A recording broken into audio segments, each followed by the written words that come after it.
So it's 6 o'clock. We'll get started.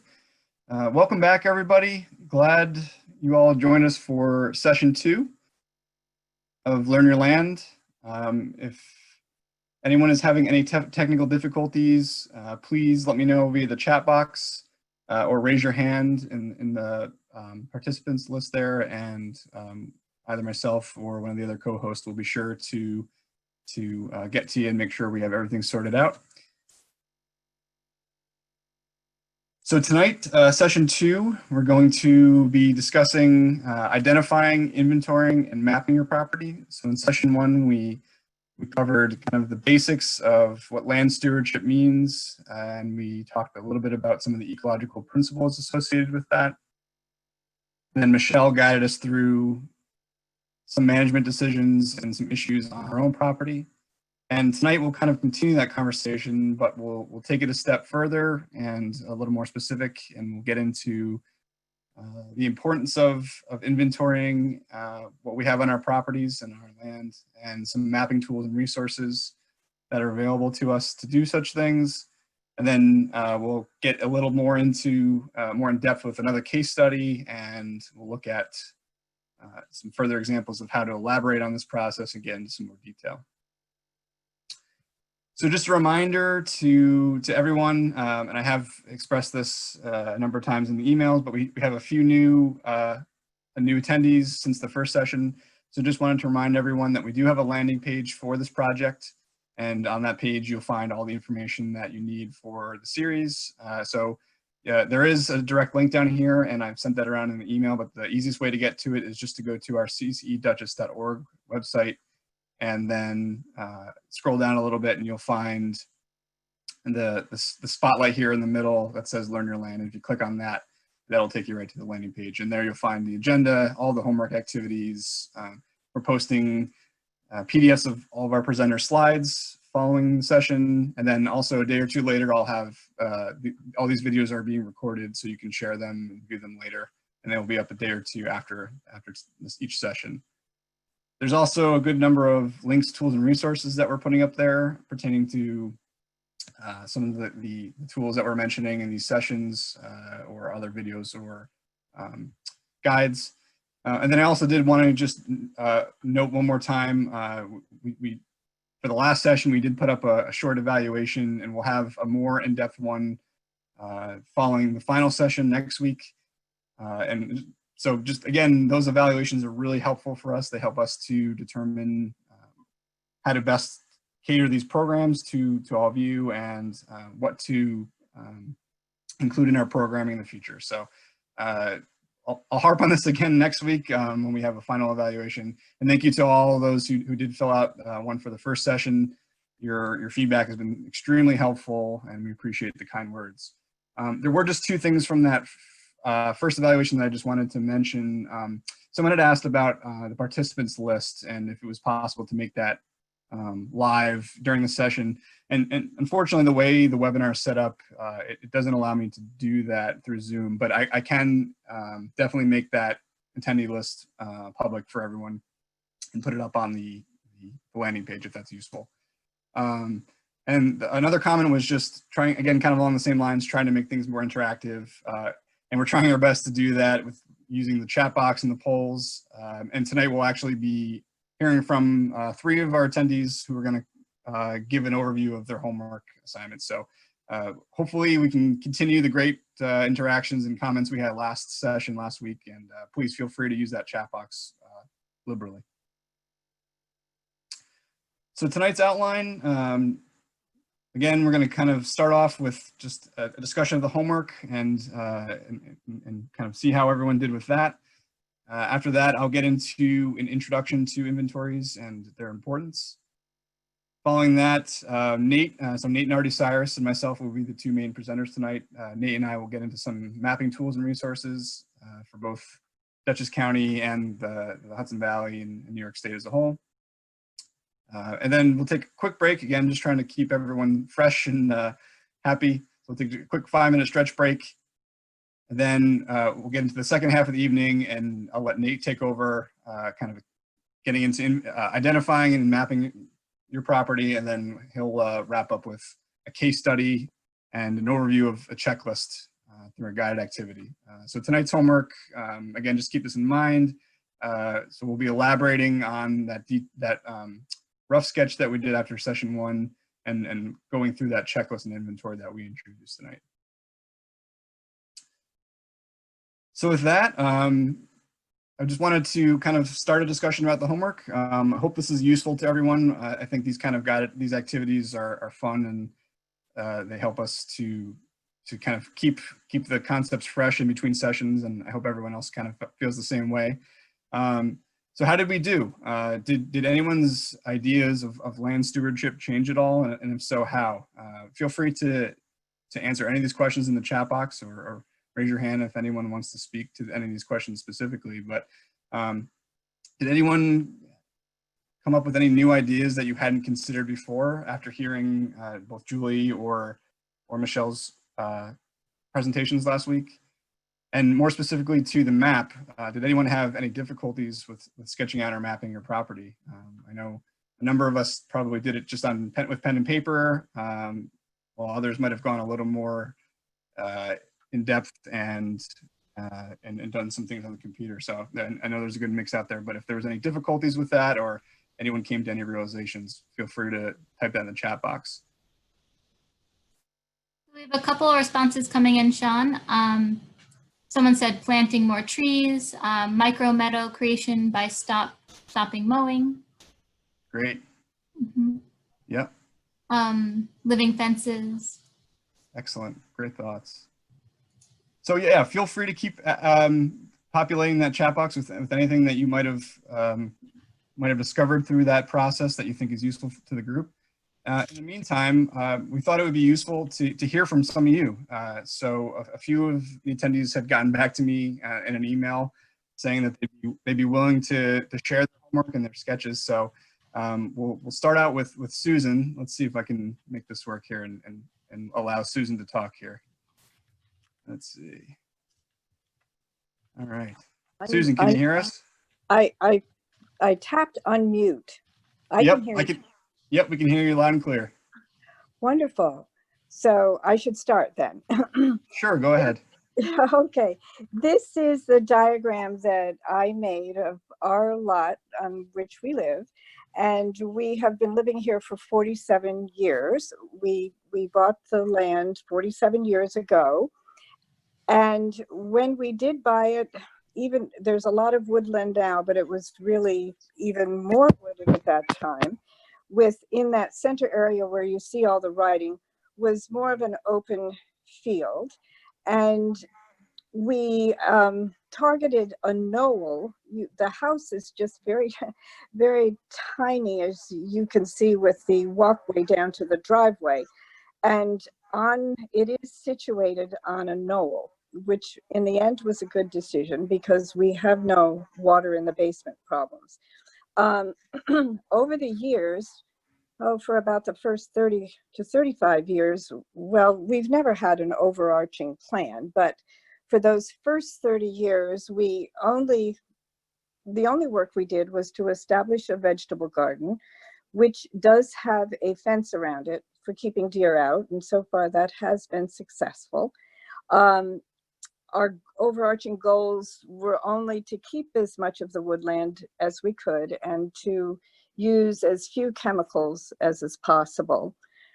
I would say it's only within the last 15 years that we've worked to learn more about species, and now I'm having a brain fade, species that we don't want on the property, such as autumn olive, which is in front of the house, and last spring we did have it cut down because it is an invasive, that's the word I wanted, an invasive species that is something that is important to eradicate, and it had seeded itself all along the roadside, so we've been working to eradicate that. And I know last week there was discussion about garlic mustard, and that's another thing that has been in the woods, and what I do fairly regularly every year is weed the woods to rid as much garlic mustard away as we can. I think the assignment asked just to talk about You can probably see from my chart here that we're circled with woodland, and over the years we pushed back by cutting down trees on the perimeter. We have opened up more space, mainly because we realized that over 35 years trees actually grow, and they were blocking the sunlight from the garden, so we weren't getting our 6 hours of sun. So we pushed back that that delineation of where the woodland started to give us more of an openness in the center. And the hardest part now is to discipline ourselves not to mow the field south of the garden and to try to establish a meadow. So that's one of the things that we're starting to work on. Great. So I don't know if there's anything more I should share. Well, that's great, Susan. It seems like you put in a pretty good amount of detail on your first map here, and you've done some thinking about this already. So that's great. We're glad to see that. We'll have some time later on in the evening for questions too. So if anyone has any questions for Susan, please feel free to write them in the chat box, and we'll pass those along to her. Thank you, Susan. We appreciate it. You're welcome. So next, we'll hear from Chris. Chris, let me just make you. All right. Chris, can you hear me okay there? I can. Can you hear me? Yes, loud and clear. Excellent. All right. So Chris Drago here, live in the town of Stanford. Have been in our property for just about 2.5 years now. Rented for about a year and then bought in our second year. And last year or so, learned about the parcel map, which is there on the left, which we find very interesting and useful. So that's the elevation view on the left. You can see in the right-hand corner where our house is, and then we have a barn, and then a running shed out in the field, which is if you look on the right, that's the red square. But based on the elevation, the house is in a bit of the bottom of a bowl. So drainage is something that we've had to pay attention to, especially in the basement and needing to do some grading there. So when we bought the house, there are a number of trees right up against the house. If you look to the right, the driveway now you can see is to the left. Originally it was to the right. So the whole property, the living part of the property was really in that upper right-hand corner. I should say that the whole property was put into Dutchess Land Conservancy protection a number of years ago. A number of properties in our area are protected by the DLC. So when I was buying the property, got up to speed on what that means and what I, as a steward of this land and the area, would need to do once I bought the property, and something that I like to pay attention to and think about when we're doing work. So, but we have done a lot of work in the first year and a half while we've lived here. As I mentioned, moving the driveway to the left, and then there was a security fence along the road. You can see where the house is right up here against the road there. We removed the security fence and put a living fence in with some various shrubs and trees to shield us from the road. And then we did some grading work just behind the house to open us up in the view to the open field, which is behind us, which at one point was a horse pasture. Now I'm actually sitting outside looking at it, and there's quite a bit of hay sitting there and trying to decide what to do with that. And then we have some transition points between the grass area around the property into the field and then into the wooded area. So one of the things we're thinking about next, since we've sort of done a lot of the work around the main house, looking at how do we work on some of the transitions into the meadow and into the woods, but at the same time being supportive of the land. Great, Chris, thank you so much. We have one question. What program was used to make the overlay that you did over here on the right side? Did you do that in any specific program, or? So my partner Eric is knows graphic design, and he's running late. He was out at work project today, and he will be back at 7. So once he comes back, I will ask him which program it was, but he is the master of this work. I'm just happy to represent it. Okay. Great, Chris. Thank you very much.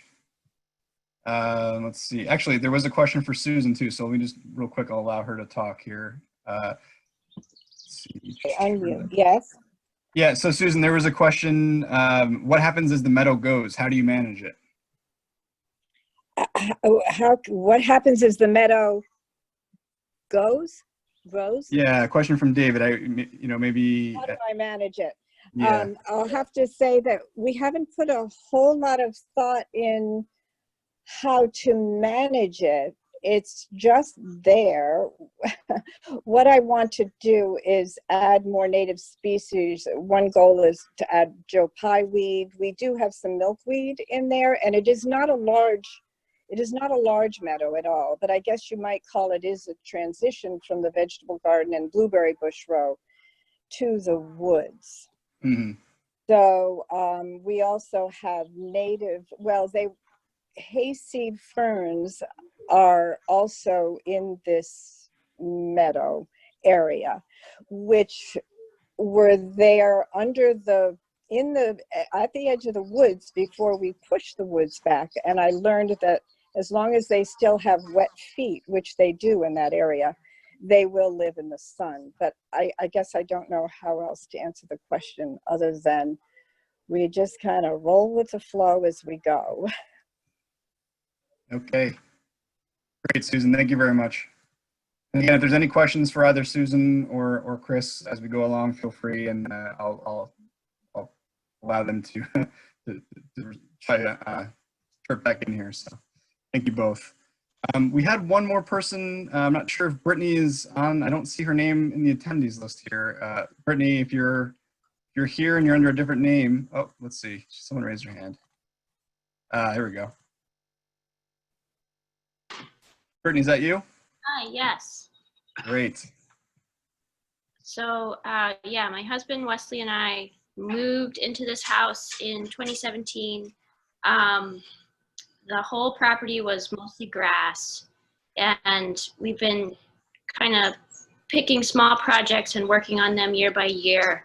So we have kind of a swamp in the backyard that I've been trying to manicure and make more naturalized with natives. We put in a meadow in kind of that boot print area in yellow.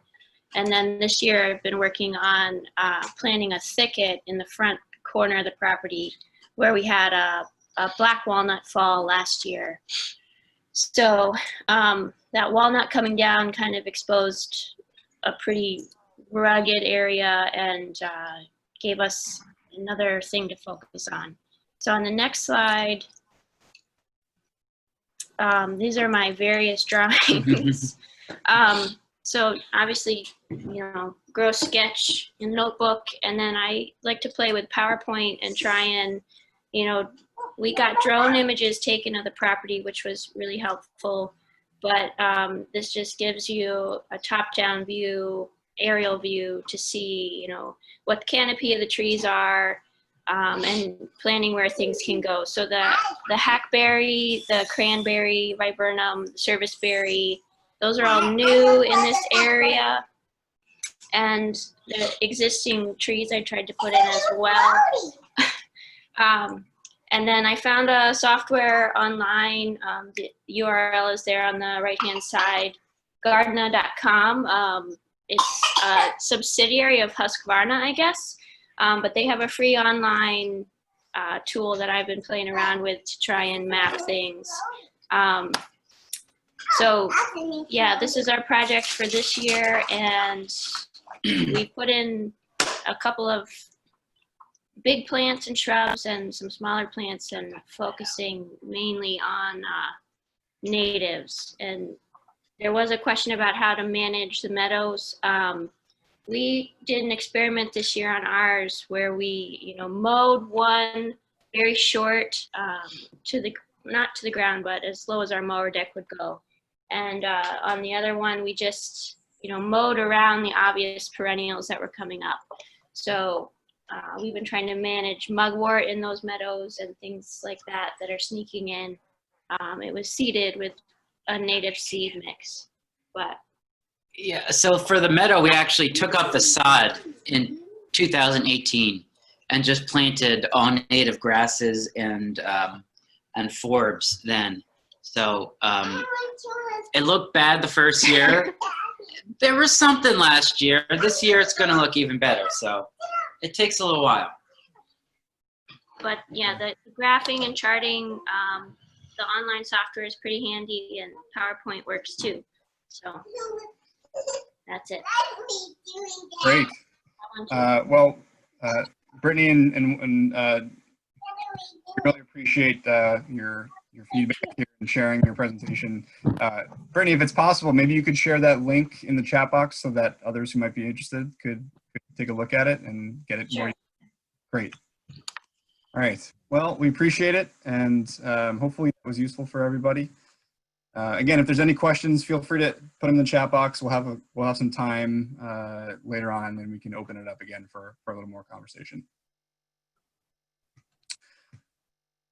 So I wanted to kind of start off the content of tonight with an introduction to inventories, what they are, why they're important, and how these can be meaningful to you all in the different roles that you play. We have a number of CAC members in here.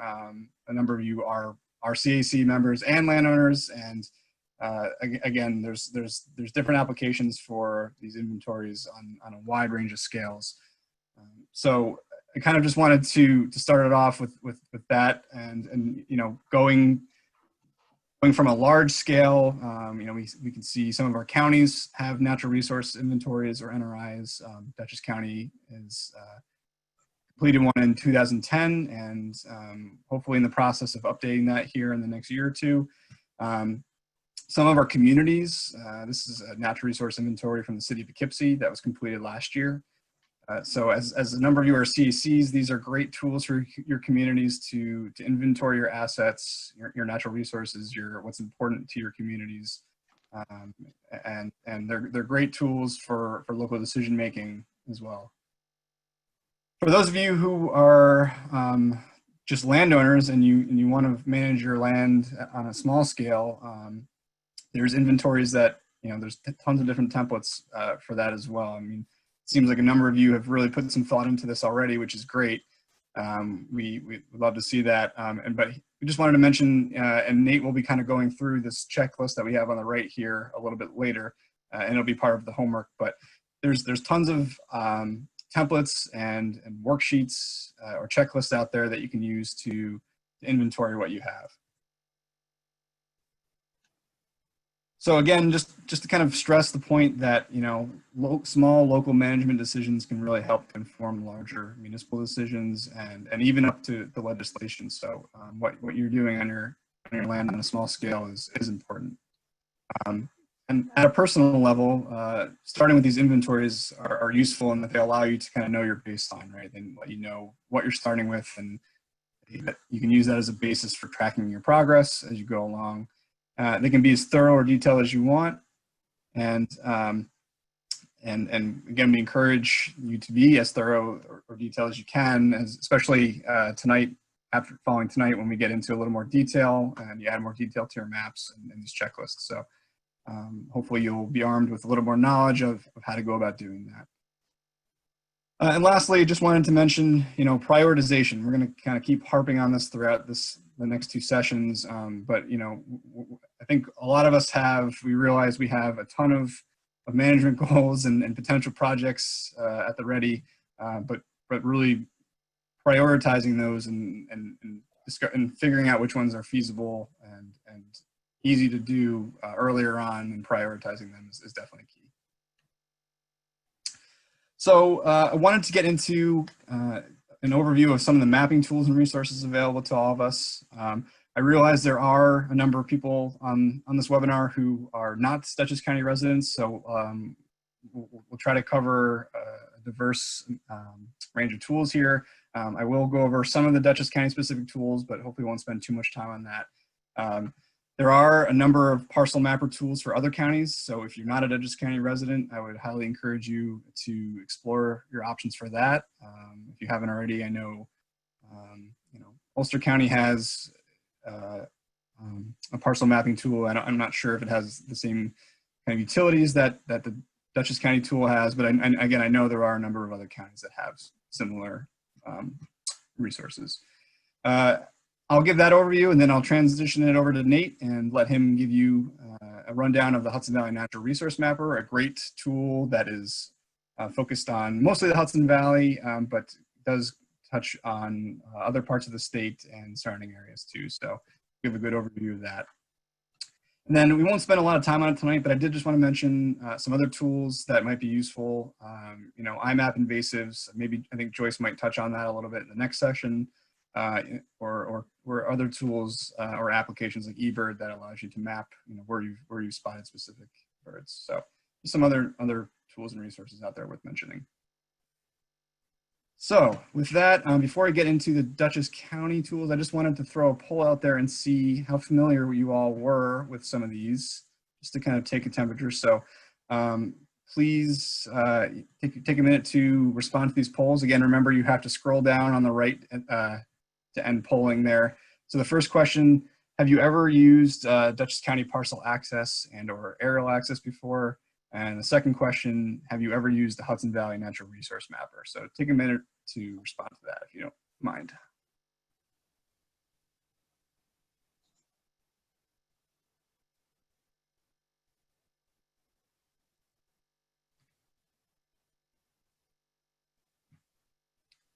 All right, just another second here. All right. So, okay, for Dutchess County tools, it looks like there are some people who are somewhat familiar with it. That's good. So hopefully some of this should be an overview. There are a number of you who haven't, so that's great too. And looking down at the, I'm sorry, there we go, let me share that. And looking down at the Hudson Valley Natural Resource Mapper, it looks like we have a lot of people who are not that familiar with it. Great. So Nate will give a good overview of that just a little bit here. So stay tuned. Hopefully both of these tools will be useful. All right. All right, so first I just wanted to introduce the Dutchess County GIS portal. For anyone in Dutchess County who's not familiar with this, you can get to it directly from the dutchessnewyork.gov, the county website, or I have the direct link down here. It's also on the landing page for anyone who needs to find it easier. There you can find a number of their GIS applications. They have their new Parks and Trails application, which is pretty sharp. And then also parcel access, which we'll get into here, and some others. So for anyone who's not familiar with parcel access, this is, again, specific to Dutchess County. It's a great tool. It's got a lot of information pertaining to parcel information, but there's also some really a few useful base layers, such as flood areas and wetlands, and a few cool tools that allow you to do some measurement, which is also useful. So to get started, you use the search function up here in the top right, and you can search by either the parcel lot number, an owner name, or a specific address for a parcel. And so for the sake of an exercise here, I decided to zoom in and take a look at the Thompson Pond Preserve up in Pine Plains. And I know this is owned by the Nature Conservancy, so I typed that into the owner name here and got a number of results, and I selected the specific one there, and it zoomed me into the parcel that I needed here.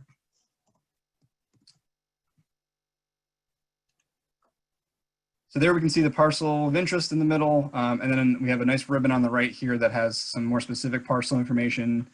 We can see the number, the address, owner name, lot size, and acreage, land use code, whether or not it's in an agricultural district, and then we also can choose to see the full property card and glean some more information from that.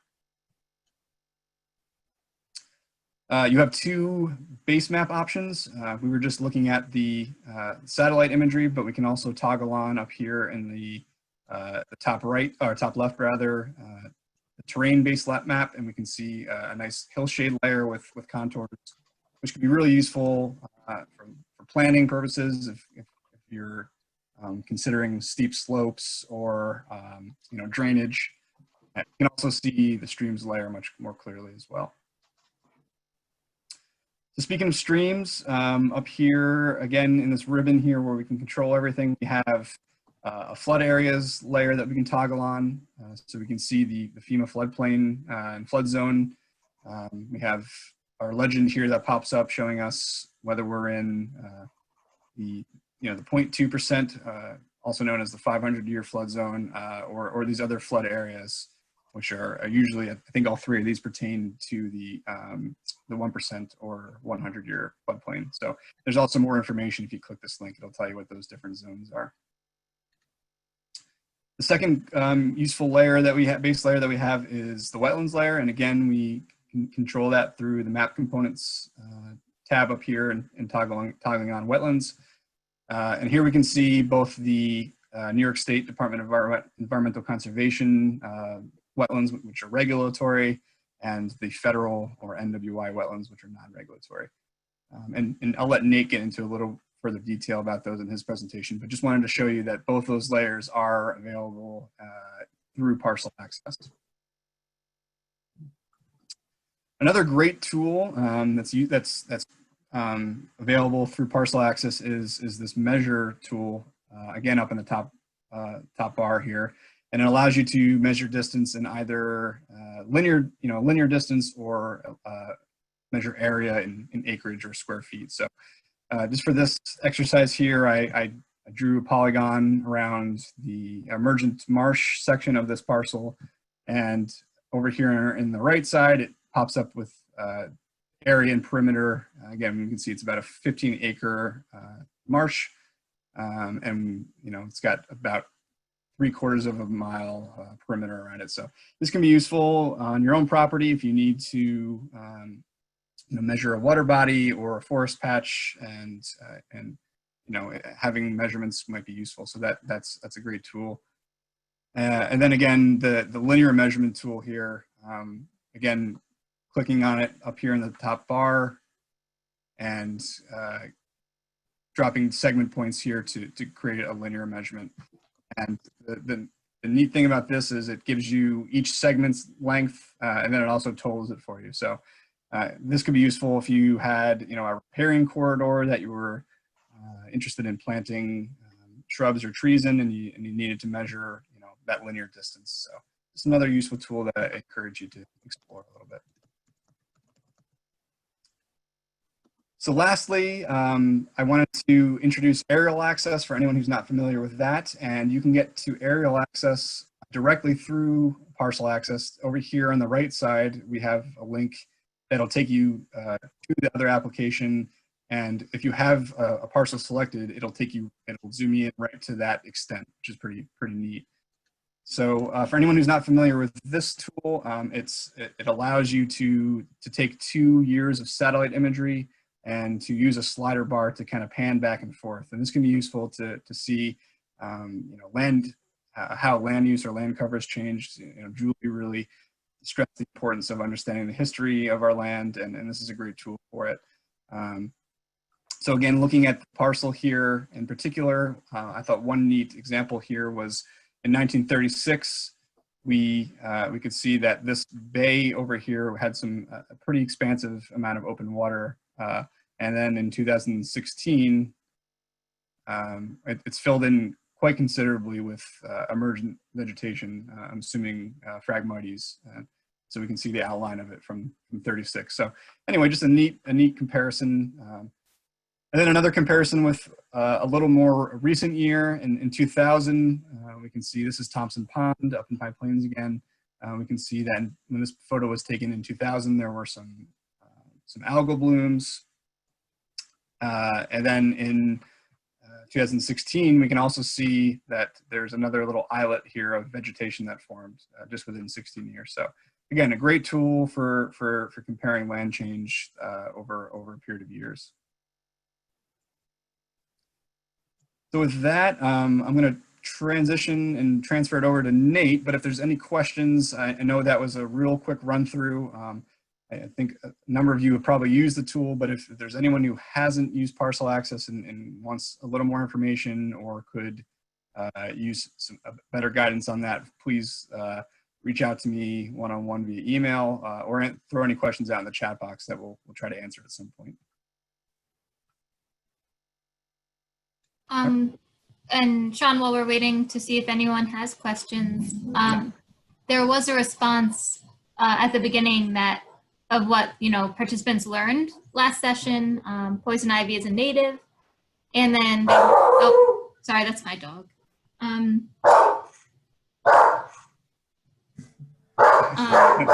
right, I'm gonna mute myself. Okay, no problem. Well, thank you all for the responses. We're trying to manage the chat box and present at the same time here too. So I'll take a look at those as I transfer it over to Nate here and try to mention some comments.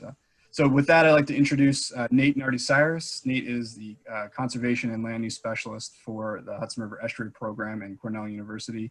And Nate's going to give us a little better overview of the Hudson Valley Natural Resource Mapper. Again, it seems like this is a tool that some of you are a little less familiar with, so hopefully this is some great new information for you all. So I'll pass it over to Nate with that. All right, thanks, Sean. Everyone can see my screen okay and hear me? Fantastic. Okay. Well, like I said, thanks to Sean. My name is Nate Nardi-Cyrus. I'm a Conservation and Land Use Specialist at the DEC Hudson River Estuary Program in partnership with Cornell University. And I'm going to give you a brief overview of the Hudson Valley Natural Resource Mapper. It's great to see that so many people haven't been exposed to this, because I think this is a really useful tool. We generally kind of present this to municipal audiences, CACs, those folks, but I find that during these trainings, they always go to their property anyway and don't pay attention to anything that we say. So this is a great opportunity for you to check out your own property with this mapper. Before I get into some of the specifics, if you're not familiar with the Estuary Program, it's a uniquely non-regulatory program of the New York State DEC that works to achieve the following 6 key benefits through grants, research, education, conservation, restoration, and community planning assistance. I generally help out in the community planning assistance arena, but I'm really excited to be presenting today because prior to coming to the Estuary Program, I did ecological restoration for scenic Hudson for about 5 years. And so I learned quite a bit there, and show you a little bit of that later on in the presentation. So the Hudson Valley Natural Resource Mapper has 30+ geographic data sets. You'll find that it's really similar to the Environmental Resource Mapper, which is another DEC mapper. Superficially, they look very similar, but the Environmental Resource Mapper is a regulatory tool, a screening tool, whereas the Hudson Valley Natural Resource Mapper is a planning tool. And that's just what we're doing today, we're planning. And you can see here below is the link to the landing page. Sean, if you don't mind posting this now, or you can access it when we give PDF copies of the presentation. And I'll go over these data sets in as much detail as I have time to do. So once you arrive on the landing page, you'll see quite a bit of information. You can launch the application directly right there, but you'll also notice that in this box here, there's updates to the layer. We're regularly updating the mapper with new resources. Here you can see our newly published forest condition index in core forest layers. I'll talk about those in greater detail, but check out those spots for updates. We also have a fact sheet that's a useful quick reference, as well as a webinar recording. I'm not going to be able to get into a lot of the nitty-gritty of the Hudson Valley Natural Resource Mapper, but this link will bring you to that webinar, and you can take your time in kind of understanding how this works and maybe troubleshoot some problems if you're Okay, so if you were to actually click on that link right up at the top, it'll take you to this screen. And if I zoom in on this box, you first have to click through. It's really just explaining that this is a non-regulatory tool, first of all, and that doesn't usually affect most people here. However, it's also the data is created at a certain scale. We were talking about scales before. And a lot of this data was created at the regional, some at the national level, at least at the state level. So it's important to understand that the accuracy of this data it's not perfect. And this is really just kind of a screening tool for you to understand, potential resources that might be on your property. All right. So there's also instructions on how to use the map right in this, on this box. If you click on it, you'll get a PDF that you can scroll through with some helpful FAQs. And you'll find on the mapper that help is never far. Okay, so here we are. We're in the interface of the mapper here. And the first thing that you want to do is to click on this box up in the kind of upper central part of the screen. That'll move you to full screen. Especially these days, we have there's a standard COVID-related banner that's at the top of the pages. This will collapse that banner and you'll get the full use of the screen. So it's really useful for zoom in and you can use that screen in the fullest way possible. We also have here all of the layers are in these kind of accordion tabs on the side. So if you were to click on, say, search or tools, that would open up a larger window. This is a good opportunity to say that that the Hudson Valley Natural Resource Mapper has a lot of the same sort of capabilities that the Dutchess Parcel Access has. I'm not going to go into it, but if you were to click on tools, you should be able to use the measure tool. You should be able to search for a location using this search box. So just keep that in mind. And if you want more information, again, we'll provide links to that webinar. You can zoom in a pretty standard way here. And also there's more instructions. Like I said, help is never far at hand. You'll notice next to the instructions, there's a kind of base map area here you can toggle through. Much like the parcel access, there's topographic, there's some aerial photos. It doesn't get into a lot of detail. There's only a few kind of options, but that'll be helpful in creating your map. All right, so the first tab at the very bottom, you'll see this reference layer. This will be really useful. You can click on and off municipal boundaries, county boundaries, as well as parcels. It's not going to be necessarily as accurate as the Dutchess County parcel access, but for those that are outside of Dutchess County, as well as those that are in, this is a good reference to at least orient yourself to where you are. We also have New York protected areas here, so you can see if you live next to a known protected area. This is by no means a comprehensive database of all protected areas in the state, so you can hold hold off on sending me emails if you don't see a property you know is protected, especially in Dutchess County, because Dutchess Land Conservancy likes to respect the privacy of their landowners that have easements, so a lot of their portfolio is absent from this data set. That being said, it's always good to know where protected lands are close by. Okay, I'm not going to talk too much about the estuary layers, but they're very cool. If you live adjacent to the estuary on the river somewhere, congratulations, first of all. Second, there's a lot of great information. We have tidal wetlands that were mapped by the Hudson River Estuary and Research Reserve, submerged aquatic vegetation mapping that came out of the Research Reserve in Cary, as well as migratory fish runs. These are actually might be of some interest to folks. They're actually due, if you click on this layer, you'll see exactly what migratory fish were recorded, and most of those are very close to the Hudson, but you'll notice it goes way up into the estuary, as far away as, deep into the highlands and into, I'm not sure as far out as Unionvale. This is American eel, which is just a really interesting fish, born out in the Bermuda Triangle area of the Atlantic Ocean and migrate up into freshwater streams to spend up to 20 years of their life before going back to spawn and die. So it's pretty neat that these guys can get way up into the estuary, and you can see where DEC records have found them close by. And then significant coastal fish and wildlife habitats and bathymetry, which is just what the river bottom looks like. This might be a little bit more interesting to folks.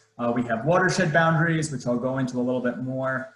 Biomonitoring data is a metric of water quality, and I won't get into that, but it can help you understand the quality of some of the major streams in your area. We have DEC stream classifications that gets to regulatory significance, so not necessarily an indicator of quality, but of how the DEC is regulating streams. And they do regulate certain streams, those classifications of C with some kind of trout presence and higher are regulated, the bed and banks, those streams. So you can at least get some kind of idea of how your stream is being regulated and whether or not there is habitat for a trout or trout spawning. And the priority water bodies list relates to that in regulation and water quality. I'm not going to get into dams and road stream crossings, which in this case is usually referring to culverts, but it is really important. And if you do know of culverts on your property that pass, moderately sized streams, making sure that those culverts are passable for wildlife, or bridges are passable for wildlife, both aquatic and terrestrial, so brook trout, American eel, but also things like mink can kind of use the riverbanks adjacent to streams. It might be something that you want to inventory on your property. If you have a dam, you definitely want to note that. And then we have a stream condition index. I'll get into that and some of the flood zones. It's a lot to go over. Okay, Sean, can you queue up this poll here? Just get us started.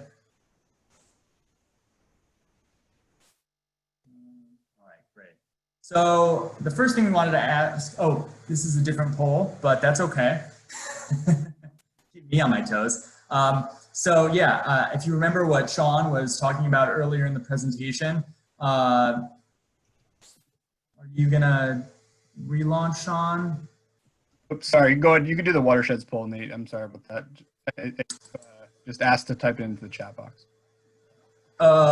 Okay, just ask people to type in. Yeah, okay. So we just want to know what watershed that you all are in. If you're in Dutchess County, there's a good chance that you are in the Wappingers Creek watershed or the direct drainage of the Hudson, maybe the Sawkill, maybe the Fishkill Creek or the 10 Mile River. So if you know, please type it into the chat box. If you're from outside of the county, that's great. We'd love to hear that too. And if you don't know, type in the chat box. We'll just give people a few minutes to kind of let us know which watershed they reside in. Great.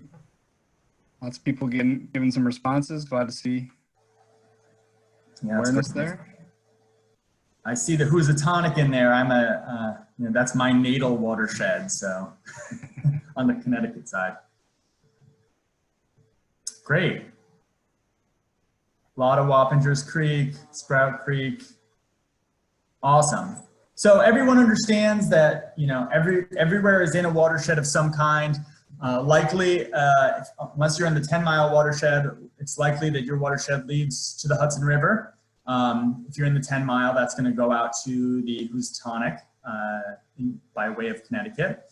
But this helpful feature here, this first layer, let's see if I can click through it.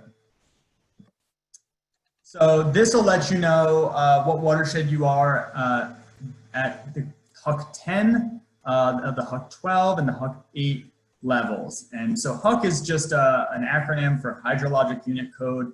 You don't have to really know that. All you have to know is that HUC 12 is the smallest one that we have here. And so the example I have is this is out of Westchester County in the Croton. You can see Bailey Brook, Croton River, that's the name of this watershed. And you can also get some metrics on how much of that watershed is impervious cover, so things like roads and structures, and how much of that is forest cover. And that can give you sort of a general metric of how healthy your watershed is, and kind of a proxy for water quality within those streams. It's not a perfect metric, but some cool information you can pull out of the mapper. The other great tool is the Stream Condition Index. And this is a product created by our program that's modeled using an EPA methodology, and it really takes into account the land use patterns, you know, how much forest is on the landscape and natural lands versus impervious surface. It also takes into account some of the in-stream habitat features, whether there are barriers like dams. There's quite a few metrics, and if you click on any of these little segments, you will get the kind of breakdown of what contributed to that score. I'm showing you this because you can really get an idea of how healthy your little stream segment is, and this covers much more stream area than any of the DEC regulatory mapping does. So while you might be able to see stuff about trout, in this case, this can actually give you an idea of what, you know, your predicted stream quality is, and that can be useful. So a little bit of a focus. This is a parcel in Dutchess County, and I pulled up, you can see the boundaries here. I wish there was a different color, but this line that I'm kind of tracing with my cursor right now, the darker orange line, that's what's been predicted as a low condition stream. And you can see it kind of meanders its way on this side of this open field and down and out. And so this is a good opportunity to show the riparian buffer areas. Now, so this is a tool that is essentially modeling out the 50-year floodplain and adjacent wetlands. So this is an area that's smaller than the FEMA floodplain mapping and more directly tied to the health of the stream. This layer was created by the New York Natural Heritage Program for DEC Trees for Tribs to help prioritize some of the areas for restoration. So this is a perfect tool for a landowner looking for an area to reforest. You can see back here that kind of lower section of the field right here. Looks like that's a great candidate. Even this area shows kind of darker coloration, which seems like there might be some standing water there early in the year. So anyway, this can be a great tool for figuring out where you might want to reforest. Likewise, we have the FEMA flood data in here, and I just want to use this as an opportunity to show FEMA. They show the 100 and 500 year storms, or 1% or 0.2. I think it's better to look at the annual percent chance, which that 1% and 0.2% chance. But you can see here the areas that are covered. When I overlay the riparian buffer areas, it covers a lot more area. There's just more streams that it's being modeled off of. So you're more likely to have an area that shows up in this than in the FEMA data. Both are useful, of course. All right, so as I get into the wetlands here, we're looking at state regulated wetlands, a national wetlands inventory, like what Sean had shown, and then this great tool, probable and possible wetland areas, and that comes from soil drainage. So here we have just kind of a bird's eye view of the state regulated freshwater wetlands. These wetlands have to be generally larger than 12.4 acres in size to actually gain regulatory status in New York State. So this is by no means all of the wetlands in Newcastle, New York, but it is some of the larger ones. And you'll see this kind of halo around them. That's the 500-foot check zone, because these maps are so inaccurate. That's kind of allows them some regulatory leeway to remap them when they go out on site. So we wouldn't really recommend using this, other than if you plan activity, know if you are in one of these areas, because you will require a permit from DEC for some regulated activities. The National Wetlands Inventory is much more thorough. You'll see a lot more smaller wetlands on this, and this will be a great resource for most folks. You also see on this left-hand side here, there's some breakout of the type of wetland. So a freshwater forested shrub wetland, that would also be another name for a swamp. A freshwater emerging wetland, that could be a cattail marsh or a reed bed. something like that. So you're getting a little bit finer of a picture of where wetlands are. We zoom in even further at more of a parcel scale. You can see that National Wetlands Inventory mapping, I do want to reiterate, this is non-regulatory. When you hear of, federally regulated wetlands, this is not by any means a list of them. This was created by the Fed for mapping primarily for wildlife purposes. So you can also see this wetland soil, probable wetland areas, and possible wetland areas. So this was derived from county soil maps. It's not really, it's only accurate to a scale of 2 acres. So it's pretty inaccurate, but it will identify areas that the NWI won't pick up National Wetlands Inventory or the state regulated. So it's again, kind of a flag saying, hey, you should check this area out and you might have some small wetlands, even though they're not mapped. You can click on that and get more information on that soil class if you really want to nerd out on soils. I'm looking at you, Julie. All right. So we also have forests. This is a great resource for forest data, the Hudson Valley Natural Resource Mapper. The Forest Condition Index we'll go over in a second. Core forest are areas that are important for certain interior breeding songbirds and just animals that require deep interior forests. You'll see this graphic here. This is demonstrating a phenomenon called fragmentation, where you pretend that there's a road that's gone in through this formerly intact forest. It creates more of what's called edge habitat and less of what's called core forest. And so we actually have mapped areas that are far enough away from the edge that they're considered core forest. And you really want to keep active sort of management out of these areas. When I say management, I more mean development, but you want to really keep disturbance to a limited degree in these areas. And then we won't talk about the Nature Conservancy forest data, but that includes matrix forests and linkage zones. And these are mapped across the entire Northeast region. And the highest priority, most healthy intact forests, that would be the matrix forests. And then the linkage zones are the areas that connect them. So if you fall in one of these forests, it's likely that your forest is contributing to larger species migration in the face of climate change, or just general health of populations that can move back and forth between large forest patches. So back to our example here in Dutchess County, clearly there's a large forest in the eastern part of this parcel, along with this field here. I'm gonna click on the Forest Condition Index, and I know that blue is a really good color. It means that it's a very important forest.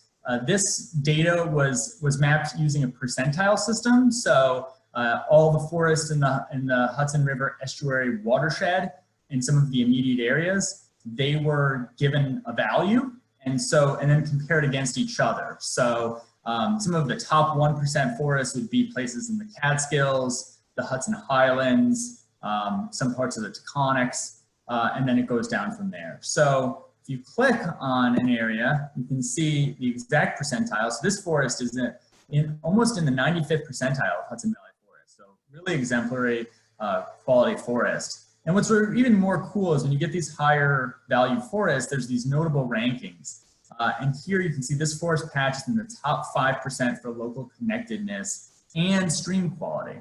And so I just think back to, we were just looking at the Stream Condition Index and we saw sort of a lower quality stream running through here. Well, if you see this field, there's a possibility that, reforestation of this area down here could contribute to some of the reasons why this forest is as important as it is. So again, a lot of the value of this mapper is really just contextualizing your management and knowing that, hey, I could do all kinds of other stuff on my property, but if I plant trees down in the corner here, I could be really contributing to something much larger than myself.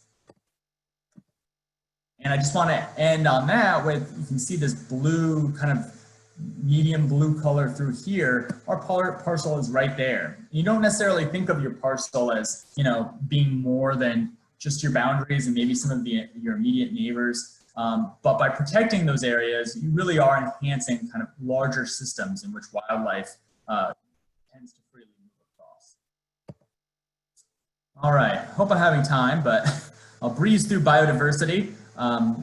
We have significant biodiversity areas, which I'll talk about. I won't touch on Audubon important bird areas. They are important.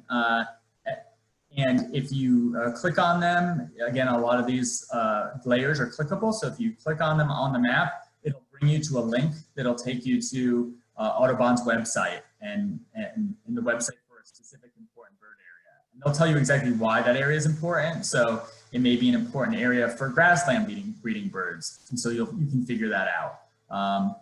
There's also known important areas and significant communities, which we'll go over very briefly. So we have significant biodiversity areas. These were identified in the Wildlife and Habitat Conservation Framework for the Hudson River Estuary. It's a great read. It's getting a little old now, but always good information. Dutchess County has quite a few of these areas. There's the Dutchess County wetlands in the middle portion. The Hudson River is an important biodiversity area.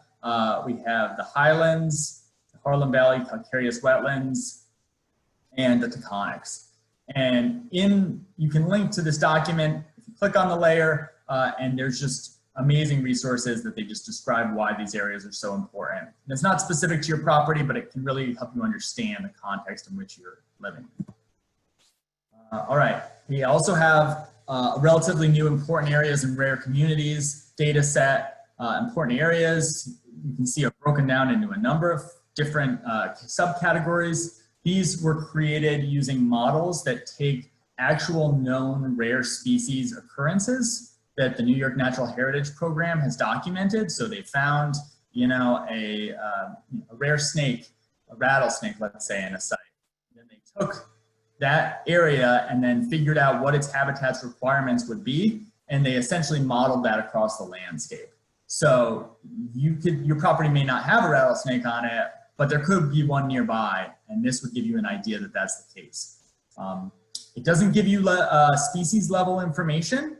If you are in one of these areas and you are interested in what species kind of contributed to that designation, you can reach out to me directly and I can provide you the generalized information of what species it might be. We do this to protect the safety of things like some of the turtles that are vulnerable to collection, as well as plants that are also similarly vulnerable. So keep that in mind. If you're in an important area for wetland animals and you have a wetland on your site, that could be a focus of your management going forward, and it's good to know that. We also have significant natural communities. These are areas that are either rare communities or they're just really high quality examples of common communities. And if you click on them, they'll tell you exactly what community that is, and you can search it in their online database.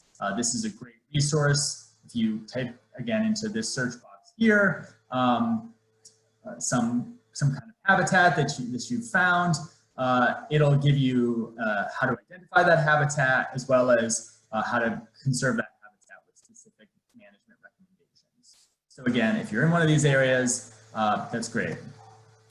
I'll end on just knowing that there's existing webinar recordings for the Forest Condition Index and important areas, as well as the Hudson Valley Natural Resource Mapper. I could talk about this forever, but we don't have the time. So here is the link here, and we'll share that again. But that's all I got. Great, Nate. Thank you so much. We got take 5 minutes now for a quick stretch break. If anyone does have questions for either Nate or myself pertaining to any of these tools, we realize that's a lot of information to digest all at once. But again, there's going to be links to all these tools and guides and other webinars on how to use them. So feel free to take 5 minutes. We'll re-adjourn, or we'll come at 7:10. If anyone has questions for Nate or myself in the meantime, just throw them in the chat box or raise your hand, and we'll be sure to answer them.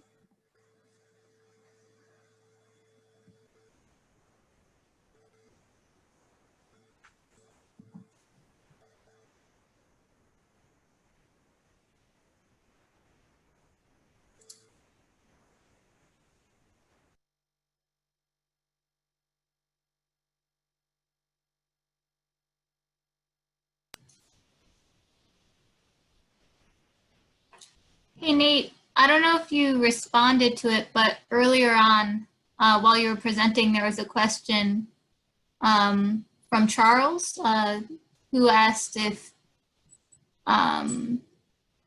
invasive multiflora rose was preferred to grass. Did you see that? Oh, you're muted, by the way. You're muted, Nate. Yeah, sorry about that.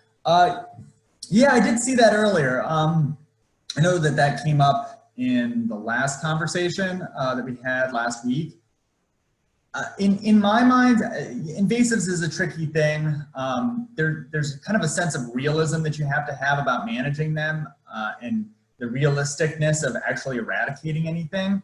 And you know, having multiflora rose, just because it's there and it's invasive doesn't mean that it doesn't have positives. It definitely does provide habitat. I mean, that is why it was originally introduced and became invasive. I'm not suggesting that it, you know, that you have to ignore it, but I think it's better than grass. That's my personal opinion. Maintained lawn. It probably will end up kind of sheltering some other associated plants from deer browse, which may be helpful. So, and it's so widespread in the landscape that anytime you manage something like that, it's never going to be, it'll always be brought in by birds. And that's kind of just a perennial issue with invasives, is understanding kind of what vectors bring them into a landscape. So if it's dispersed by birds, you know, if you don't replace it with anything, there's a good chance that it'll come right back. I don't know if that answered your question. There's no real easy answers to invasive species questions I found. Thanks, Nate. Yeah, and again, for anyone who does have more specific questions pertaining to invasives, our master gardener and resource educator Joyce Tomaselli will be giving a good overview next week, next session on invasives. And Joyce, I don't know if you're around, if you're taking a break, or if you have anything you want to weigh in on that. But if not, I'm sure she'll bring it up in the context of her conversation next week.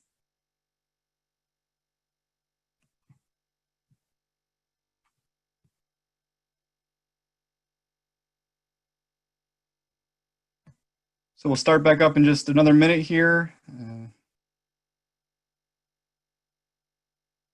Grab a glass of water.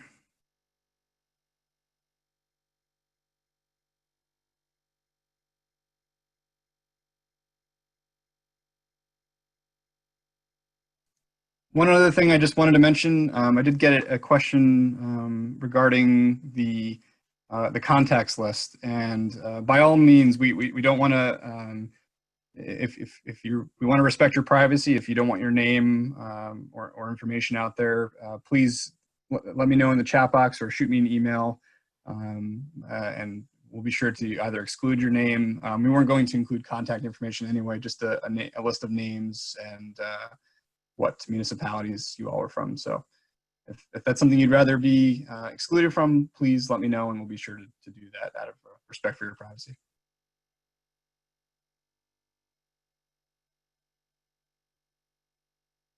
All right, Nate, what do you think? Get back into it? Oh, you're still muted there. I know, should be used to that. It's probably a good time to get to that poll. Right? Yeah, let's do that one again. Okay, another shot. So I think we can test your memory on what we learned earlier in the presentation here. So on aerial access, Dutchess County, how old are the oldest images? You have kind of a suite of images you can choose from.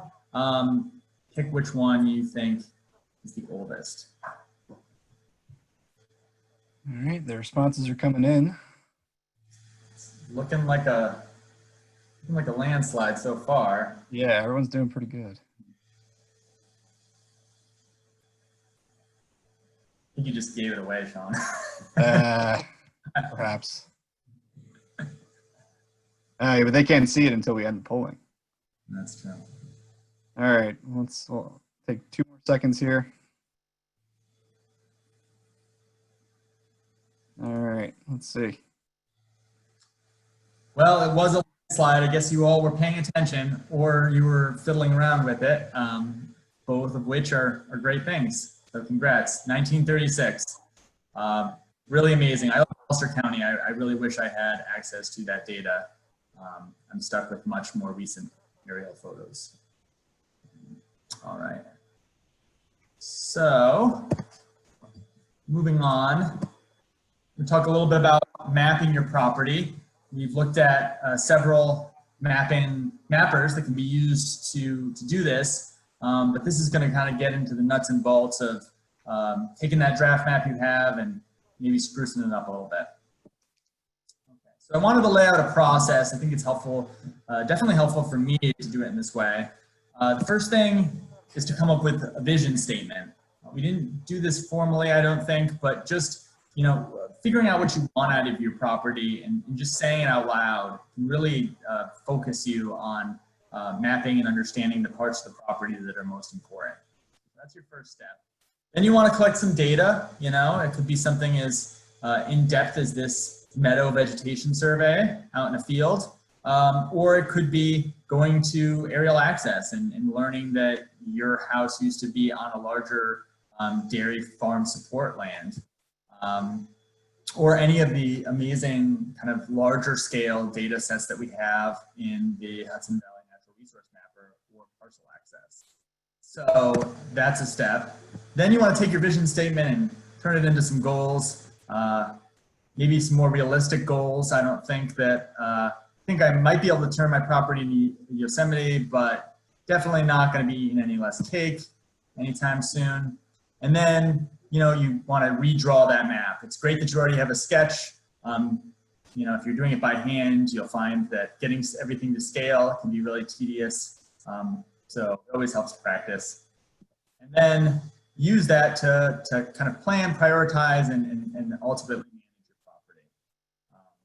This is what I'm advocating. So we're going to start with this case study using my yard, kind of similar to what Michelle did. That was a great example and definitely inspired me. So we have here my own property here. You can see it's on a large river. It's about 1.09 acres, but a lot of that's underwater, which is a bummer. Got one house, a barn, some associated gardens. We also have well and septic. That's something that is really important to understand because you don't want to be planting trees over your septic field or a willow next to your well. I do have a family, so I guess if I didn't have one, I might be more inclined to just let the whole thing revert to a natural state, but I got to keep them occupied. And I got a couple wild dogs that would love to just terrorize any living thing that they could get their paws on. So these are all considerations for me going into this. A little introduction to the property. I don't have the lines on this map, but you can see the front of the house here. This is kind of an old, you know, style of having the house right on the road here. And it's actually a really fabulous design for habitat because we have this kind of back portion of the property that's a little bit more wild and, you know, business is up front. Here's another view of kind of this large lawn area that goes down to the water there. And from that barn structure, we have a view. This is my garden, and then kind of lawn all the way down to the water. Blank slate, so to say. So where do I start? I came up with this vision statement. Might be a little too wordy, but my approximately acre property complements and enhances the habitat values of adjacent natural areas while providing me with a safe place to grow food, play, and maintain my property value and my sanity. So let me just dissect that really quickly.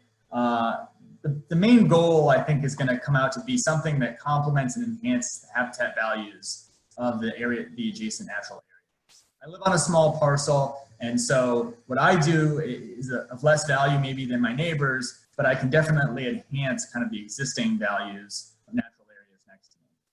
And I think that's an important principle. I also want it to be a safe place, so I want to prioritize safety. And I want to garden my own food, have access to recreational amenities like the river, and important for me, maintaining my property value. There is a view associated with my property, and that, you know, is where a lot of the value is tied, and I really don't want to undo that because I do need that investment. And I'll talk a little bit about that. And my sanity. I think Sean said before, prioritization is important, not biting off more than you can chew and not getting overwhelmed with trying to address everything that you identify as a problem, at least all at once. So after we have that vision statement, next thing we want to do is collect data. So a good place to start is your survey if you have one. If not, that's fine. I don't have one. But they can be a useful way to understand where you're managing to make sure you're not planting stuff on your neighbor's property.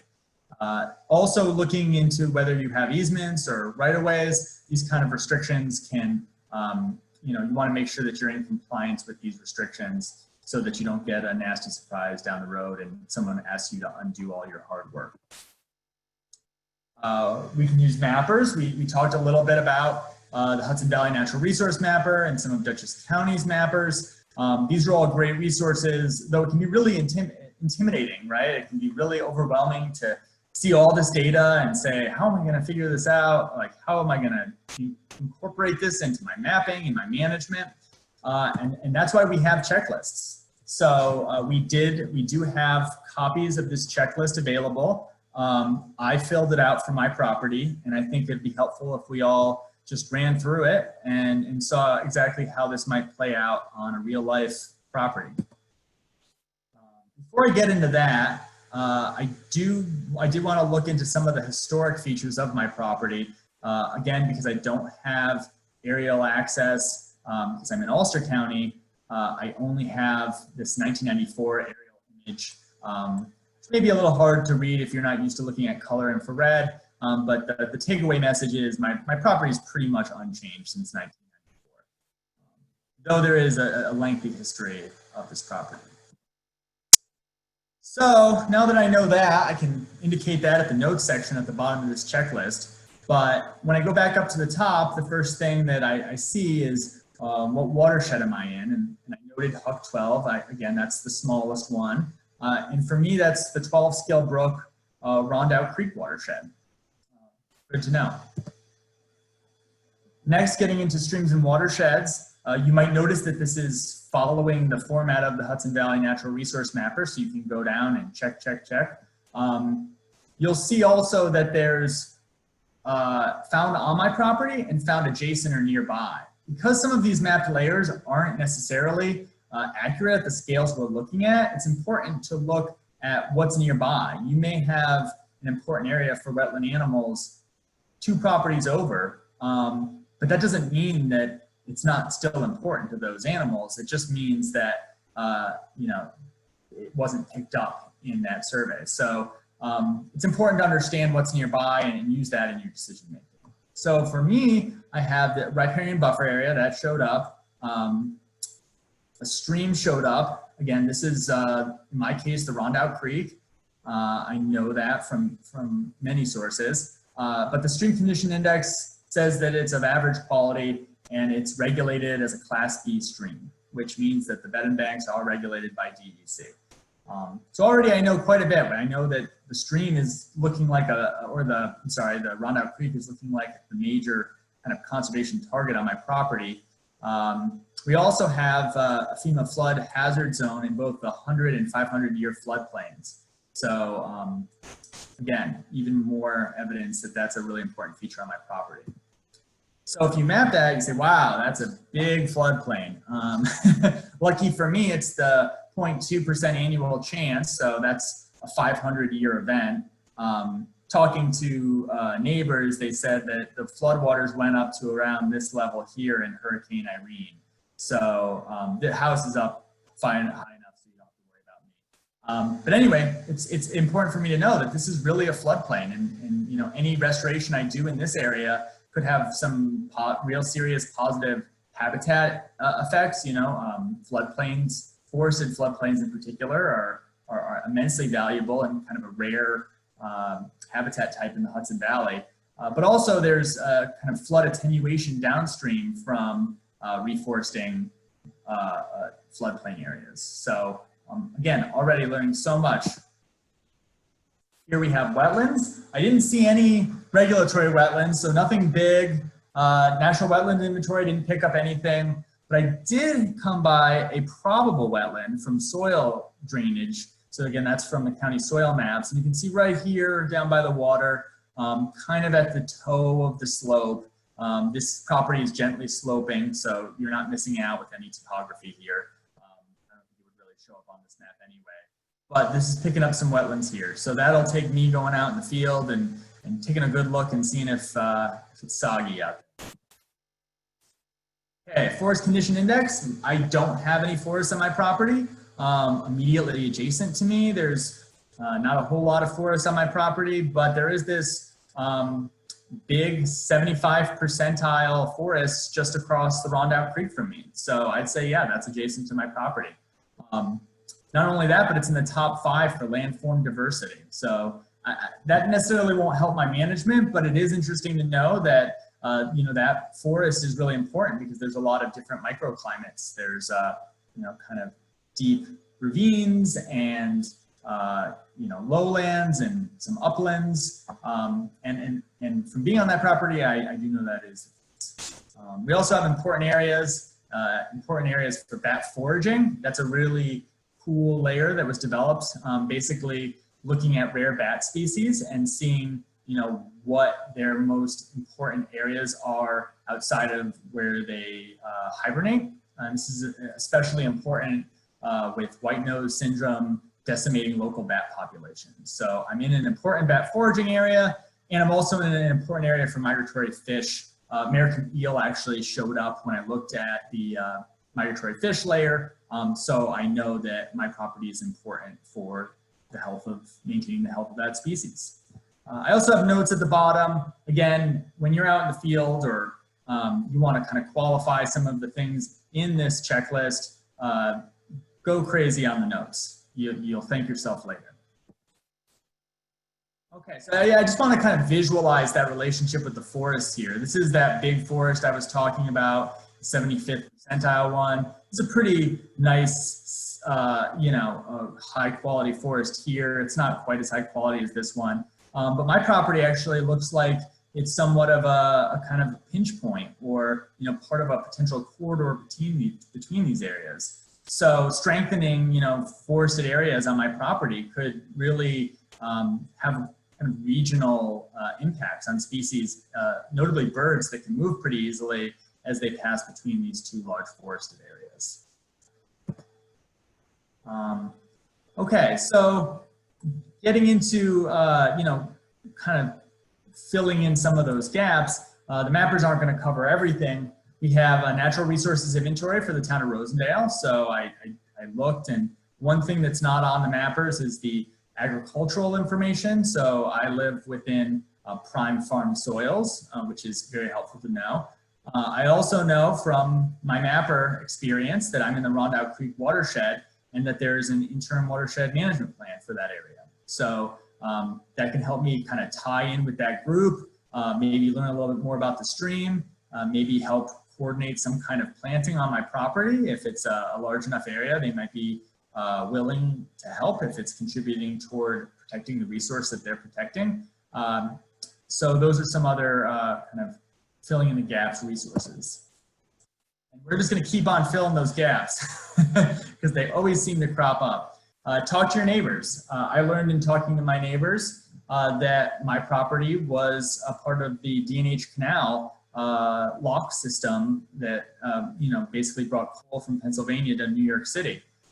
So that got me to go to the D&H Canal Museum and learn a little bit about the hamlet that I live in and how that you know, canal was a part of it. I don't have old aerial photos, but I do know that my property was probably pretty denuded during that time. I know there was a lot of forest fires, things were cleared, a lot of pollution.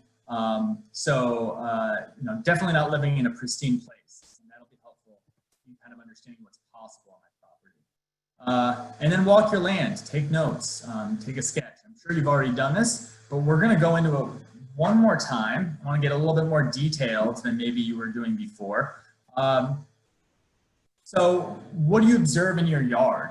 I used a model from the National Wildlife Federation. They have a program that certifies wildlife habitat. And it's pretty simple sort of collection of features that if you have all 4 of them, you can get a certified plaque. But this is the cheap version of that in my presentation here. So the first one that you need on your property is food. And plants are food. You know, plants form the basis of all food webs. And so it's important that, you know, the higher the diversity of plants you have, the higher the diversity of plant predators you have. And then ultimately the higher the diversity of predators you have, like this ferocious wild turkey that eats both plants and insects. So again, you can see that really just promoting the highest number of native plants on your property can really boost wildlife populations significantly. I think we were discussing internally before, Doug Ptolemy, researcher, I don't know if anyone has that link to share, but he has given a lot of presentations on his research on insects and really demonstrating that native plants produce so much higher volumes of insects. And these insects are needed for birds. Birds need tremendous quantities of insects to feed developing broods in the spring and throughout the year. And native plants are really the powerhouse that introduced plants can never really be. And I just want to showcase some pictures that my stepdad has been taking since his quarantine during Corona. These are just really great examples of how wildlife depends on plants, and everything from mammals, you know, beaver actually do eat trees. It probably wasn't trying to eat this one, but they do eat smaller shrubby trees, as well as flowers and nectaring for pollinators. All important. Animals also need places to raise young. Keep in mind that, you know, these features can all be mapped. And so you should be definitely looking at which of these are on your property, learning to identify them and putting them on your map. So here we have mature trees. That seems obvious, and meadow. A lot of people in their maps already have those features mapped. But things like, you know, host plants for caterpillars. You may want to map where your milkweed is on your property. I know Judith Kopova was talking last week about, you know, her milkweed and monarch butterflies. It can be really great to understand kind of the patterns of where those milkweeds are. They are, in fact, perennial plants. Dead trees, very important. A lot of people, again, try to vacuum the forest. I loved that graphic from Julie. But, you know, leaving as much standing dead trees where they don't cause a hazard, and down trees really provides a tremendous amount of habitat. As well as dense shrubs or a thicket. I think this gets back to kind of that multiflora rose question. You know, I have a thicket in my backyard and it's mostly invasive, but I don't have the capacity to deal with it right now, and I can acknowledge that it is, in fact, providing wildlife habitat. Here are just some more examples of different types of habitat. You have tent caterpillars on a you know, cherry tree. You have a bobolink that requires large grasslands for protection against predators like foxes. So they need those big meadows. And you have this wood duck in this box here. And you know, that can be a great way to promote wildlife, but if you're able to leave that large tree with those cavities, you'll notice that those holes from woodpeckers look strikingly similar to that nest box hole. And that's really what they're trying to replace. So wherever you can leave a feature like that on your property where it's not endangering anyone, you should definitely attempt to do that. Okay, we also have, sorry, I have to move this box here. We have cover, right? So this is where wildlife seeks cover. Something like a bramble patch. You know, blackberries are obviously great. Some are invasive, right? You might have wineberry, but they can provide cover for wildlife. Rock piles and walls, stone walls, provide fantastic habitat for things like snakes, because not only does it provide basking habitat, but also places for rodents to kind of, you know, be ready for the taking. Again, we have these caves, Also, like large boulder piles, things like that, they tend to be den sites for things like bobcats. So those are great things to leave. Roosting box for bats, or large trees. Those are other great options. So yeah, I'll let you look at these lists for a second more. You can see right here, this is a brush pile, and you have this brush sitting on top of it. As soon as you set up one of these brush piles, just, you know, simply big logs with progressively smaller sticks piled on them, you'll notice birds flock to them. It's a great perch for them. And yeah, it's just uncanny. Also things like stacking wood and stumps, all great features to have in the landscape. And water, you know, many people are blessed to be able to have great water features like a large wetland or a stream or a river or a pond. But some people maybe don't have any water. In that case, you know, a bird bath or a butterfly puddling area, a rain garden, these are great ways to incorporate water in your landscape. We don't generally recommend ponds because they usually are dug out from existing wetlands. And so generally they don't really replace the values and the diversity that that original habitat had. So we generally don't advocate for the creation of new ponds. But if you do have a pond, you know, you can definitely work to make that better. And next week's session, we'll get into kind of enhancing all of these features on your property. And here we just have some more examples of water. This is breeding, also breeding habitat for things like spotted salamanders, that vernal pool on the left. This on the right is a picture of a mountain dusky that was taken in a spring, just kind of a little bubble of water underneath a rock somewhere on the side of a hill. But also keep in mind, you know, bats. You have this picture up in the right-hand corner. May not seem like an aquatic species, but you know, they're hunting insects that require water. So they're actually very dependent on being, you know, within at least half or quarter mile from a large water source. Okay, so getting into some of the identification of these things, guidebooks are obviously, you know, extremely helpful. Knowing your trees is an easy one to get started with. There's also resources for wildflowers and grasses, and we'd be happy to point you to those if you want to follow up after the webinar. Some of our other speakers might be able to weigh in on that as well. Phone apps can be really helpful, great new tool. I haven't used a lot of these, but I heard from Sean that iNaturalist puts out an app called Seek that where you just take a picture like that and you know, you can get kind of a guess identification right there and then. So if you have a smartphone, that's a great resource. Many websites have keys on them, dichotomous keys that you can kind of enter information about, you know, what you see on a plant, you know, whether they're opposite branching, whether, you know, there's the leaves are compound or simple. You'll learn all of these ID characteristics. There's also the Lower Hudson Prism. You know, they focus, this is the Partnership for Regional Invasive Species Management. They focus on, you know, providing information on invasives. So if you want to learn how to identify some of the common and more emerging invasives, they might be the go-to folks for you. Habitats. Identifying habitats can be a little easier. We saw some people looking at, you know, they saw that they have woods or they have grassland. This is a great place to start, but you can also get a little bit more specific. Here we have the organization Hudsonia has a great resource of habitat fact sheets, and you can learn a lot about how to identify and differentiate between some of the more common habitats. A great habitat fact sheet that I like is the Backyards for Biodiversity. This has kind of some helpful tips on managing your smaller properties for biodiversity. So you can find that in the same place as this resource. And then the Natural Heritage Program also has kind of more in-depth conservation guides. I was talking about this before in relation to the mapper and looking at rare communities. So this may be a little too specific for a lot of folks, but it has a lot of information, conservation and management. It has the ranges of species.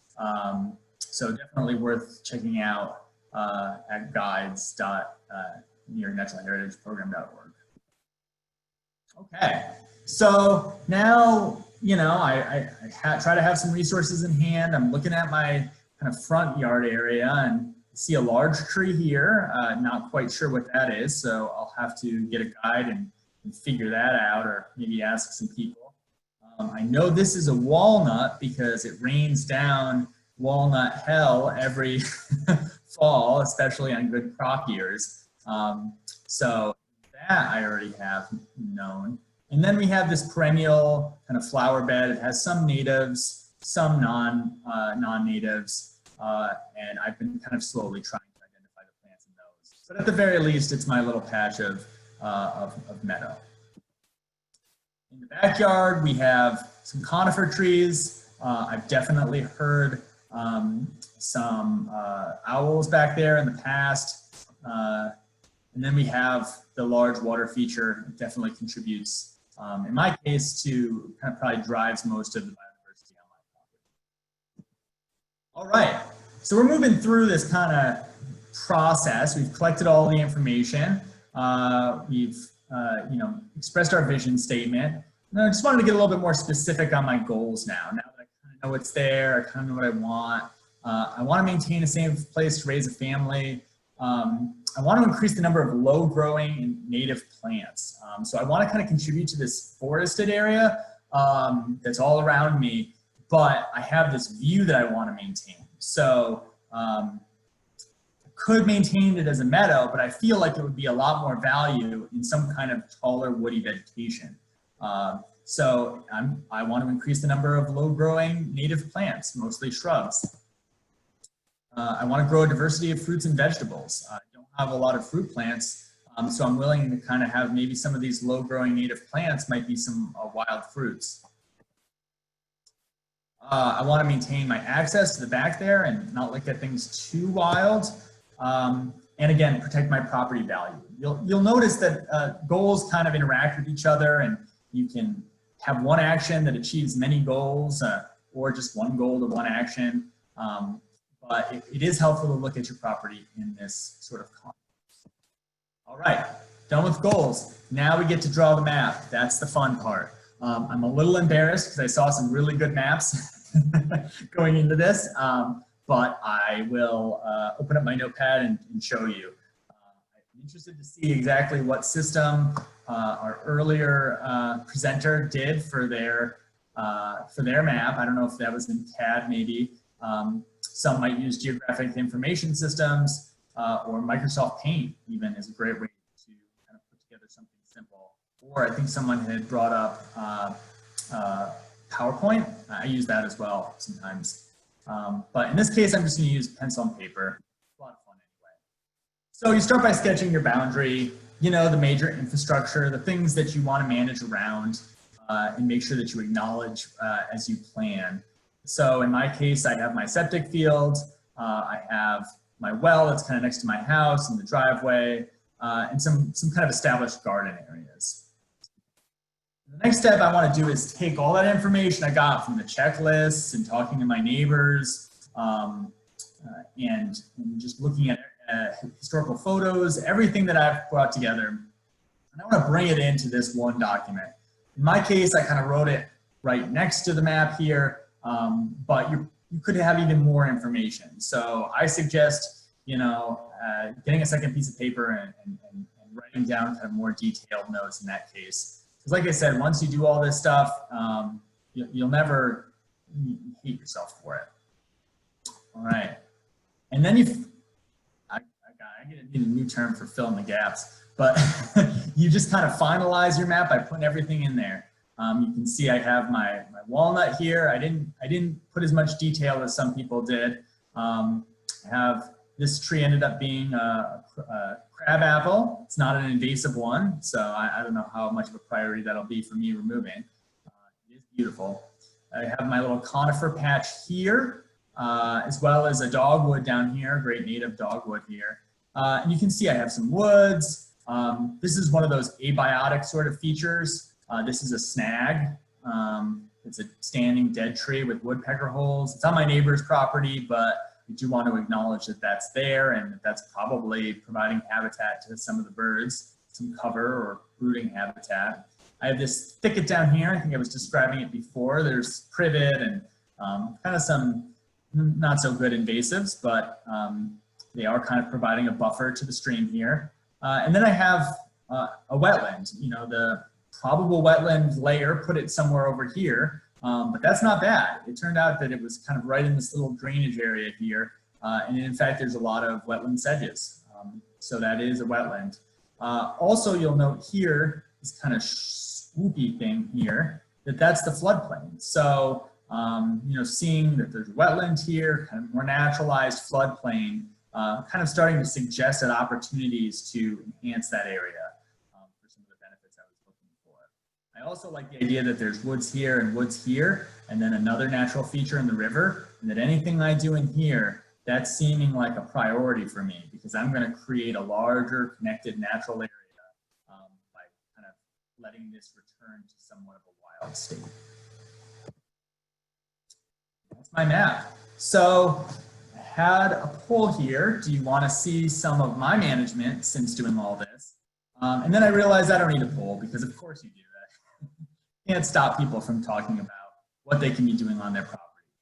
So I'm going to run through this pretty quickly, but feel free to ask questions at some other point. So the first, hey, real quick before you, I would just have one particular question. Can a property still be certified wildlife habitat if there's an old dumping site nearby?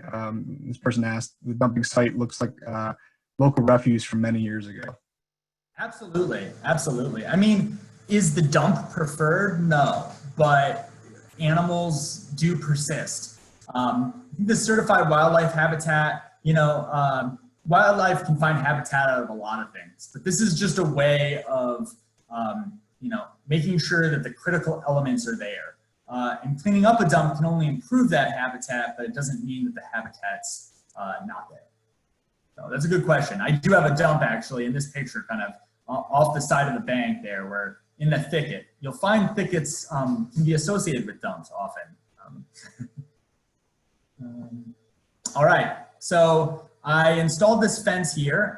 That was to keep my dogs out of this kind of wild area. I was just talking about this woods here, and I want to create this corridor that can buffer the stream from, you know, pollutants and attenuate floodwaters, but also kind of create connectivity here on a very small scale. So the first step for me for that was making sure that the dogs don't go anywhere near anything that lives there. And that is at least partially successful when they don't jump over the fence. Next thing, I do want to make a concerted effort to reforest my floodplain. As I said before, I want to use kind of low-growing shrubs. In fact, you can see or partially see there's some deer fencing here to keep out deer from recently planted beach plum planting. Beach plum don't grow higher than, you know, 10 feet. So that's why I preferenced them for that site. Right adjacent to the river, this is that wetland area. I put in some edible wetland plants. So I have some elderberry here. I've made elderberry syrup and jam for a few years, but now I'll have my own patch. Some nannyberry up here that's also edible, and some rose here. Make some rose. So, you know, putting this land to work for me, but in a very hands-off type way. By the way, I do have mugwort here as well, but it's not a priority for my management at this point. I'm hoping that the shrubs will grow up and partially shade out that mugwort, and I won't worry about it so much in this case. I'm reducing my lawn. So I could reduce lawn in a number of places, but I've chosen to do it next to the snag. The snag is out in the woods here, and this area here I've let go for a couple of years. I'll basically hit it with the weed whacker every month or 2 months or so, just to keep it easy to reclaim back to lawn again, especially, like I said, to maintain the value. If I want to resell, maybe I want to have a more traditional looking lawn area. So again, for me, I want to have this stuff closest to the kind of wild areas of my property so that they can kind of strengthen the adjacent areas, natural areas of my property. I put up a bat box because I'm in that bat conservation area, and you can see the kind of feces of success here at the bottom. I was really excited to see that. but I do have a couple bats that hang out in there, and it's really satisfying to know that I'm contributing to potentially rare bat species. Do some tree clearing. I always pile my brush and love watching the wildlife in there. In this case, I'm also making some sugar bush, so opening up some sugar maple trees and creating some wildlife habitat in the process. And I also burn wood, so this is just a great excuse for me. Anytime my wife asks me, when are you gonna clean up that wood pile? I just tell her that, where are the snakes gonna go? And that generally doesn't work for me. All right, well, thanks so much. I appreciate the opportunity to present, and I'll hand it back over to Sean again. Great, Nate. Thank you so much. We do have a little time for questions.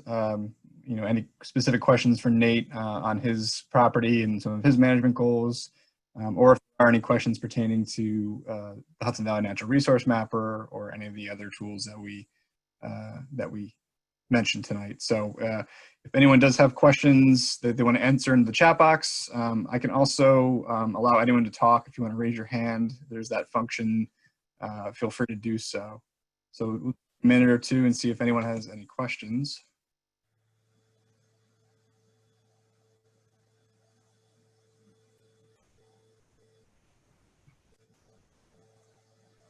So we got one question from Chris. How do you decide more specifically which plants, shrubs, trees to plant? So many options.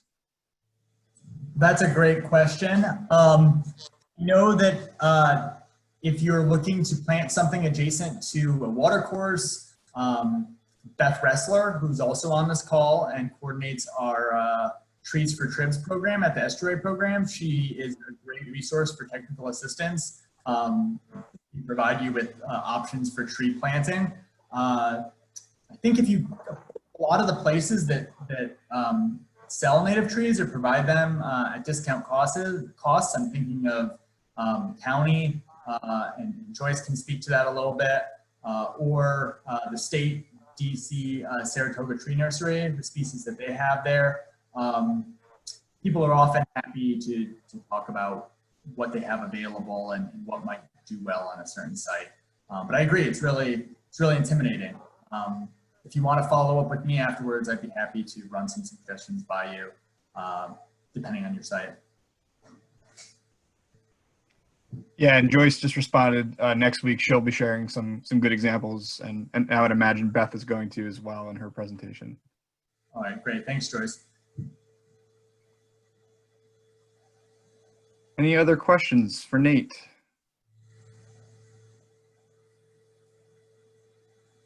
All right, Nate. Well, thank you very much. We appreciate your time. And all right, I will take it back over here just to wrap us up.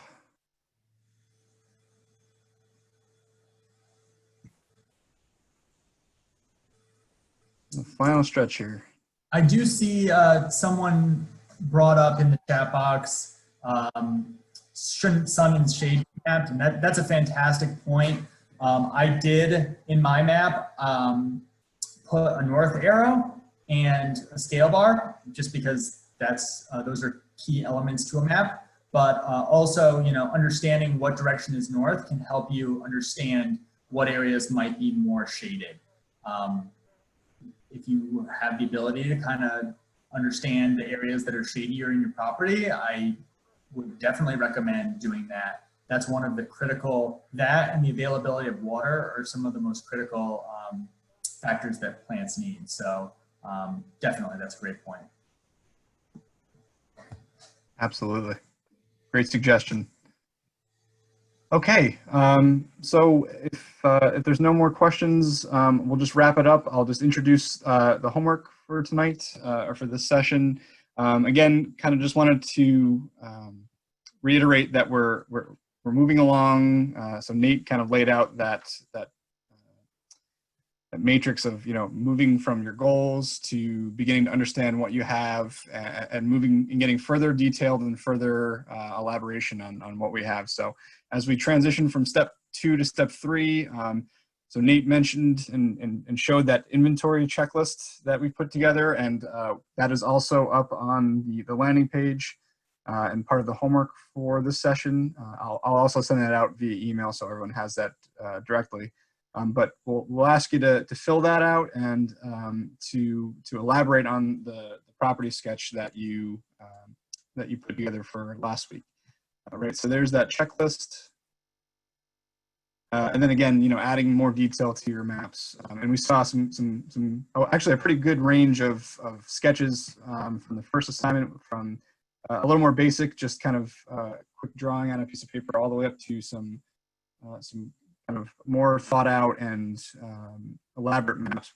So this next session will ask you to get a little bit more specific. Nate kind of mentioned this a little bit as well. Some examples, naming more specific forest types, moving past your own property boundaries and including some features found on neighboring or adjacent properties, maybe mapping some individual tree species that are of importance to you. And then another thing that we didn't talk too much about, but considering age class or size of plants or trees, noting whether it's an early successional forest patch or a more mature one. It's another thing that we can take into consideration. So with that, I'll wrap up. And if there are any questions outstanding for either myself or Nate, both of our email contacts are below there. Feel free to reach out to either one of us in particular. And if not, I'll just put in a plug for the final week. Thank you all for sticking around through the second one. I know a lot of you want some information on some specific land management techniques, and I promise that next week we will get into some more of the nitty-gritty. So stick around with us for one more week. Appreciate everyone's time, and hope you guys all have a great week.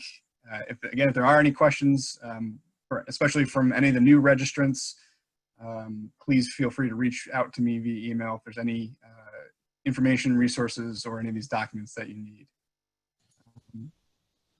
So again, thank you very much. We do have a couple of questions coming in, but I just want to acknowledge the time. If anyone needs to step off, feel free. Nate and myself and some of the other presenters will stick around to answer any other questions. Thank you all very much and have a great night.